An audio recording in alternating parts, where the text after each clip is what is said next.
AITA for refusing to pay for my sister's college after she threw my toddler. I'm so angry, frustrated, and hurt that I feel like I'm about to explode. Everyone in my life is acting like I'm overreacting, but I genuinely feel like I've been patient and understanding for months, and now I've hit my breaking point. I've replayed what happened over and over in my head, and no matter how I frame it, I don't think I'm in the wrong here. But I need an outside perspective because I feel like I'm losing my grip on reality. For some context, I'm 34 female, married, and have a 22-month-old son who's basically the light of my life. He's curious, energetic, and loves to explore, which is both adorable and exhausting. Like most toddlers, he's at the stage where he wants to be involved in everything I do, but he doesn't understand boundaries yet. If I'm cooking, he's clinging to my legs. If I'm cleaning, he wants to be picked up. It's sweet, but it can also be dangerous when I'm handling something hot or sharp. He's just being a toddler, but anyone who has kids knows how intense this stage can be. My younger sister, 19 female, has been living with us since the start of the semester. She's attending college nearby, and my husband and I offered to let her stay with us rent-free. We also agreed to cover her tuition, food, and pretty much all her living expenses. My parents aren't in a financial position to help her like this, and I know how much of a difference having that support made for me when I was in school. My husband and I are fortunate to be in a position where we can help, so we stepped up. The arrangement seemed to work for everyone. Now, I'll admit my sister is young, and like most 19-year-olds, she's a little self-centered at times. She spends a lot of time on her phone or hanging out with friends, but she's not a bad kid. She gets along well with my son, and they adore each other. Because of that, I've occasionally asked her to help me watch him. It's never for long, usually 15 to 20 minutes while I cook or clean, and at most an hour if I need to run a quick errand. I always ask her first, and if she says she's busy, I let it go. I've never forced her to babysit, and when she does help, I usually pay her $10.15, even though we're already covering everything else for her. She's never complained and has even said she doesn't mind watching him when I ask. There is, however, one rule I've been very firm about: no jewelry or accessories when you're around my son. He has a bad habit of pulling on necklaces, earrings, headbands, you name it. We're working on teaching him not to do that, but he's still too little to fully understand, and scolding him usually just makes him giggle. Until we can curb this behavior, I've made it clear that anyone watching him needs to avoid wearing anything he can grab. It's not a difficult rule, and my sister has always said she understands. 2 days ago, I had to run a quick errand. My son was napping at the time, and since I didn't want to leave him alone, I asked my 19-year-old sister if she could watch him for a little while. She's been around him plenty of times, so I thought she'd be fine for the short time I'd be gone. I explained that I wouldn't be longer than 20 minutes, and she agreed without hesitation. As I was getting ready to leave, I noticed she was wearing one of those thin plastic headbands with the little comb-like teeth inside. You know, the kind that can easily dig into your scalp if it's on too tight. I've always been very cautious about items like that around my son because of his sensory sensitivities and the way he sometimes reacts to certain textures or objects. Before heading out, I reminded her of the rule. If my son woke up, she needed to remove the headband immediately and put it somewhere out of reach. It wasn't a new rule. She'd heard it before and knew why it was important. But instead of taking it seriously, she rolled her eyes and muttered something like, "If he wakes up, I'll take it off." Her tone was dismissive, but I let it slide because I figured she understood the stakes. I trusted her to handle such a simple request after all. She's 19, not a child. I didn't want to micromanage or make a big deal out of it, especially since it was only supposed to be 20 minutes. With that, I left, confident she could handle the situation. When I got back right on time, I immediately sensed something was wrong. As I pulled into the driveway, I heard screaming from inside the house. At first, I thought my son might be having a tantrum, which happens occasionally, but then I realized it wasn't just him. I could hear my sister shouting too. Her voice was loud and panicked, cutting through the noise in a way that made my stomach drop. My heart started pounding as I rushed to the door, fumbling with the keys in my panic. I wasn't prepared for what I saw when I stepped inside. The scene was utter chaos. My sister was sitting on the couch, her face pale, clutching her ear as blood dripped down her neck and onto her shirt. She looked terrified and furious at the same time, tears streaming down her face as she yelled, "He hurt me! He hurt me!" over and over again. On the floor, my son was curled up, screaming and sobbing so hard that he could barely catch his breath.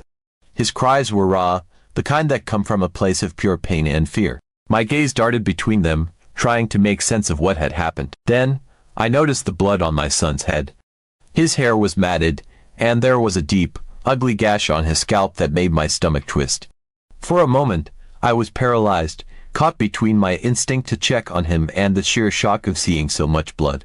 My sister's voice was a constant background noise, shouting about how he'd hurt her, but I couldn't focus on her words. All I could think about was my son, the panic in his eyes, and the way his tiny hands were gripping his head as he wailed. I dropped everything and ran to him, kneeling on the floor as I tried to calm him enough to check his injuries. Blood was seeping through his hair and staining my hands as I gently moved his hands away to get a better look. My heart was racing, my mind spinning with questions and guilt as I tried to figure out how everything had gone so wrong in just 20 minutes. I didn't care about anything else in that moment except getting my son help. I called 911 and told them there had been an accident. While we waited for the paramedics, I tried to calm my son down, but he was inconsolable. My sister just sat there, still holding her ear and crying. I wanted to scream at her, but I couldn't even form a coherent thought. All I could think about was my son. At the hospital, we pieced together what had happened. My son woke up shortly after I left, and my sister brought him to the living room to play. At some point, she got distracted by her phone and wasn't paying attention when he reached up and grabbed her headband. He pulled it off her head and, in his curiosity, stuck it into her ear. The headband punctured her eardrum, causing her to scream in pain. In her panic, she threw him off of her, literally threw him to get him away from her. He landed hard on the floor, hitting his head on the hardwood. My son ended up with a concussion and needed stitches for the cut on his head. My sister's eardrum was severely damaged, and the doctors said she might never regain full hearing in that ear. We paid for all her medical bills, of course, but I was and still am absolutely furious with her. Yes, I understand she was hurt and scared.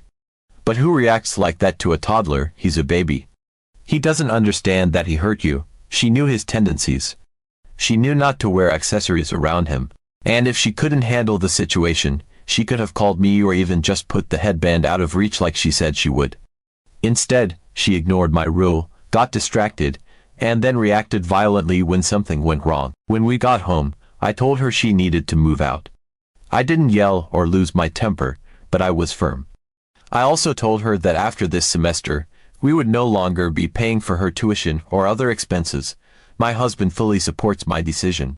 We've been bending over backward to help her, and the only thing I've ever asked in return was to occasionally help out with my son and keep him safe.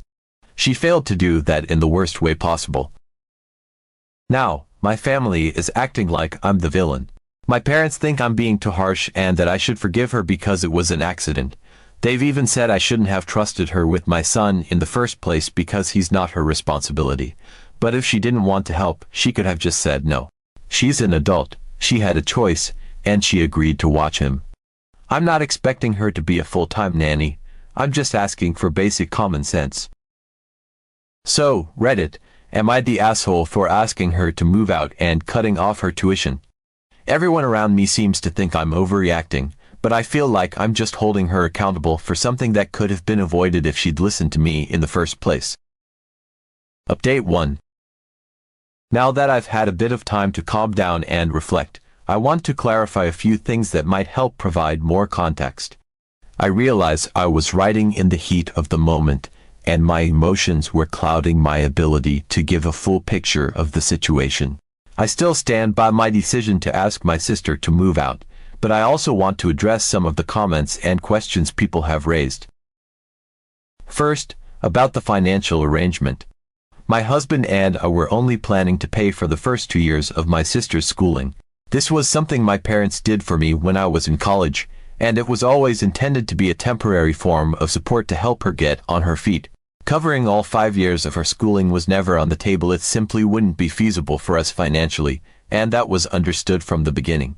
The idea was that after those 2 years, she would either take out loans, apply for scholarships, or work part-time to cover the rest. I know some people might find that arrangement unusual, but it's what worked for our family, and I wanted to help her get through those crucial early years without the added stress of juggling school and a job. Regarding food and rent, these were things that didn't really add much to our expenses. I already cook in large batches because it's easier for me to meal prep for my family, and adding one more person to the dinner table didn't feel like a huge deal. Rent was also a non-issue since we have a guest room that was sitting empty. As long as she kept her space tidy and cleaned up after herself, it wasn't a burden for us to let her stay. I know it might sound like I went out of my way to pamper her, but at the time, it felt like the right thing to do. She's my sister, and I wanted to give her the best chance at success. Now, about paying her to babysit. This wasn't something I was obligated to do, but it was something I chose to do because I understand how demanding college can be. My sister's coursework is intense and requires a lot of focus and energy. While I never expected her to be a live-in nanny or take on a significant caregiving role, I felt it was only fair to compensate her when she watched my son for longer than 15 minutes. My husband is very particular about keeping our house tidy, so I often need time to deep clean or organize while also managing our toddler. Offering her $15 here and there felt like a win-win. She got some extra spending money, and I got a little relief. Again, this was never something I demanded of her, and if she ever said she wasn't up for it, I didn't push. To address some common questions about discipline, yes, we do discipline our son. When he does something wrong, we redirect him, explain why it's wrong, and take away whatever he's throwing or playing with inappropriately. He's not just running wild without consequences, but he's also a toddler, so his understanding of boundaries is limited. We don't believe in spanking or any form of physical punishment, and that's a line my husband and I have both agreed not to cross. We're doing our best to teach him right from wrong in an age-appropriate way, but he's still learning. This is one of those stages where patience is key, and we're working through it. As for the injuries, I'm grateful to say that the doctors were optimistic about both my son and my sister. My sister's eardrum, thankfully, only suffered a minor tear, and they expect it to heal within 2 to 3 months. She may experience some temporary hearing loss, but the damage isn't permanent. My son's concussion was mild, and his cut required a few stitches, but they assured us he would recover fully within the next 4 weeks. Knowing that both of them will heal physically has been a huge relief, but it hasn't erased the emotional weight of what happened. Since the incident, I haven't spoken to my sister directly. The last conversation we had was when I told her she needed to move out, and I haven't felt ready to revisit that yet. According to my parents, she's been extremely remorseful and feels horrible about what happened. They've told me she's been crying nonstop and keeps saying how sorry she is. I don't doubt that she feels bad. I know my sister well enough to believe that she's genuinely upset, but right now, I'm not in a place where I can talk to her without my anger bubbling to the surface. I need more time to process everything before I can have a calm, constructive conversation with her. My parents have been pushing for us to reconcile, but I don't think they fully understand how deeply this incident has affected me. Yes, my sister's injuries are serious, and I feel awful that she's going through this, but my son is my priority. Seeing him hurt, bleeding, and scared out of his mind was one of the most traumatic experiences of my life. I can't just brush that aside and pretend everything is okay. I need time to heal from this too, and right now, the best thing for me is space. To be honest, I'm still struggling with a mix of emotions. Part of me feels guilty for being so harsh with my sister, especially knowing that she's young and probably didn't know how to handle the situation. But another part of me is still furious that this happened in the first place. I trusted her to watch my son for 20 minutes.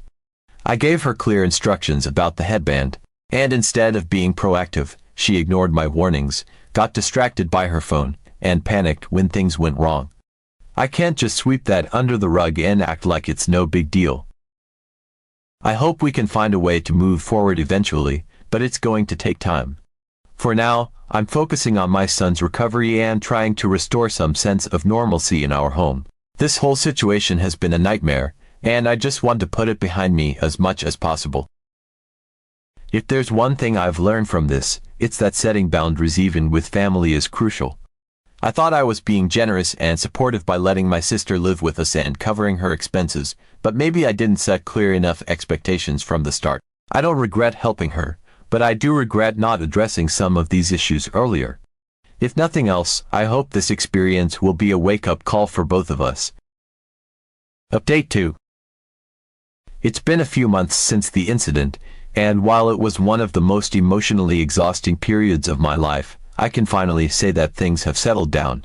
Everyone has reconciled, we've all had time to process and reflect, and the relationships that felt so strained and fragile are slowly rebuilding. It wasn't an overnight process, and it required a lot of conversations, apologies, and healing on all sides, but I think we've come out of this stronger. After a few weeks of no contact with my sister, I finally felt ready to talk to her. During that time, I had focused entirely on my son's recovery and making sure he was okay. Thankfully, his stitches healed quickly, and by the time a month had passed, you wouldn't have known he'd been injured at all. He was back to his usual happy, curious self, running around the house and chattering away in his toddler babble. The doctors confirmed that his concussion was mild and that there wouldn't be any lasting effects, which was an enormous relief. Seeing him fully recovered allowed me to let go of some of the anger and fear I had been holding on to. My sister's recovery also went well.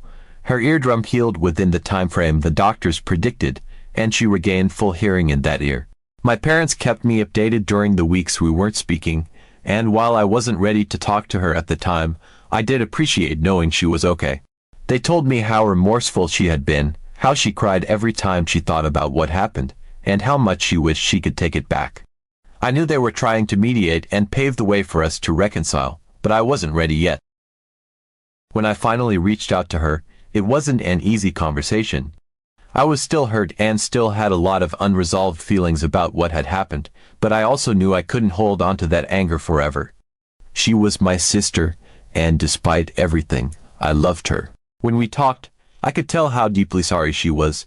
She owned up to her mistakes, ignoring my warnings about the headband, getting distracted by her phone, and panicking in the moment. She didn't try to make excuses or downplay what had happened, and hearing her take full responsibility made it easier for me to start forgiving her. We also talked about the expectations I had set when she moved in. Looking back, I realized that while I thought I had been clear about the boundaries and rules, there were some things I could have communicated better. I assumed she understood the seriousness of watching a toddler and the importance of following my instructions, but I hadn't explicitly laid out what I expected in certain scenarios. I think she genuinely didn't realize how much responsibility came with those moments of babysitting, and while that doesn't excuse what happened, it gave me some perspective on how we both could have handled things differently. My parents were also instrumental in helping us move forward. They acknowledged that they had initially been too quick to defend her and dismiss my feelings, and they apologized for making me feel like I was overreacting. They admitted they didn't fully understand the severity of the situation at first and were just trying to protect both of their daughters. Once they saw how serious the injuries were, both my son's and my sister's, they realized they had been wrong to minimize what happened. That apology meant a lot to me and helped ease some of the tension between us. After those initial conversations, my sister and I started rebuilding our relationship slowly.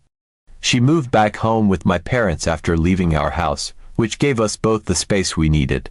We continued talking, but this time, the focus was on understanding each other better and setting healthier boundaries. My sister even took it upon herself to research toddler safety and behavior, which showed me how much she wanted to make amends. She told me she realized she had been careless and that the incident was a wake-up call for her in more ways than one. Over time, I came to realize that my sister wasn't the only one who needed to grow from this experience. I also learned a lot about myself and how I handle conflict, especially with family. I had been so focused on providing for her and making her life easier that I hadn't stopped to think about whether I was enabling her to stay in a place of immaturity. By paying for everything and asking so little in return, I had unintentionally created an imbalance in our relationship. I wanted to support her, but I had to recognize that support doesn't mean shielding someone from all responsibility. Eventually, we found a way to move forward that worked for everyone. My sister and I agreed that she would continue living with my parents while she finished her degree. They stepped in to cover the financial support we had been providing, and she also started working part-time to contribute to her expenses. This arrangement allowed her to take more ownership of her life while still having a safety net, and it lifted a huge burden off of me and my husband. I think the shift in responsibility was good for her. It gave her a sense of independence and accountability that she hadn't had before. As for my son, he's completely recovered and blissfully unaware of the chaos that unfolded around him. He still adores his aunt, and seeing how much she loves him back has been a big part of why I've been able to let go of the resentment I felt. She's been more careful and attentive around him since the incident, and while I haven't asked her to babysit again, I do trust her to be a positive presence in his life moving forward. The healing process wasn't easy, and it took time, but I'm glad we all worked through it. My relationship with my sister feels stronger now because we've had those hard conversations and come out the other side. My parents and I are also on better terms, and I think they've gained a new understanding of what it means to support both of their daughters without taking sides or diminishing anyone's feelings.